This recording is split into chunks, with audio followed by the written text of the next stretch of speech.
तीन बहनों की लालची भाभी। करिश्मा, रेशमा और मनीषा तीन बहनें हैं। उनका एक भाई भी है, मयंक। मयंक अपनी बहनों को बहुत प्यार करता है, लेकिन मयंक की पत्नी सविता इस मामले में मयंक से बिल्कुल ही अलग है।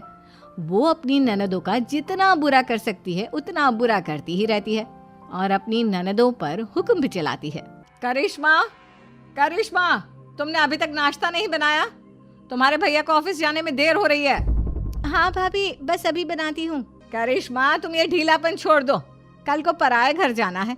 वहाँ अगर तुम इस तरह से काम करोगी तो लोग क्या कहेंगे कि माँ ने और भाभी ने कुछ सिखाया नहीं। और तुम्हारी दोनों बहनें कहाँ हैं? अब रेशमा मार्केट गई है और मनीषा सो रही है। क्या? सुबह के 8 बज रहे हैं और ये महारानी अभी भी सो रही है? ये कहते हुए सविता अपनी सास दुर्गा देवी के पास जाती है। माँ जी, देख रही हो अपनी बेटियों के तौर तरीके? क्या हुआ बहू, सुबह सुबह क्या कर दिया मेरी बेटियों ने?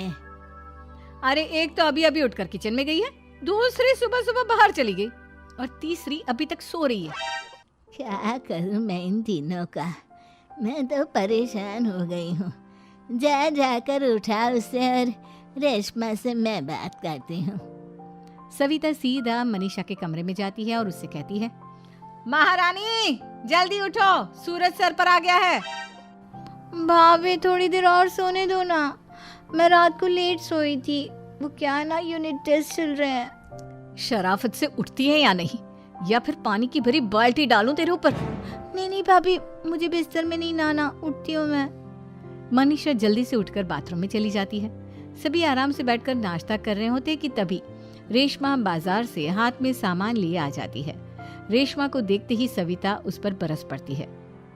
लो, आ गई महारानी। ऐसा भी क्या सामान लाना था जो सुबह आंख मलते ही बाजार की तरफ रवाना हो गई? भाभी, कल आप ही तो चीख रही थी कि घर का सारा सामान मुझे ही लाना पड़ता है, घर में किसी को भी किसी काम से कोई लेना देना नहीं है। अब मैं बाजार जाकर सामान ले आई तो आपको इस बात से भी तकलीफ हो रही है? देख रही हो माँ जी, अपनी बेटी की जुबान कैंची से भी तेज चलती है। और मयंक, आप तो कुछ कहेंगे नहीं अपनी लाडली बहन को। रेशमा, अपनी भाभी से ऐसे बात नहीं करते। चलो माफी मांगो। भैया, मैं क्यों माफी मांगू? आप भाभी से बोलिए ना कि हम पर कम हुक्म चलाया करे। हम इस घर की बेटियां हैं और आपकी पत्नी की ननद है, नौकरानी नहीं। लो कर लो बात। इनकी भलाई के लिए कुछ भी बोलो तो इन्हें बुरा लग जाता है। इस घर में यही इज्जत है मेरी। देख लो माँ जी, आपकी बेटी किस लहजे में मुझसे बात कर रही है। सविता वहां से चली जाती है।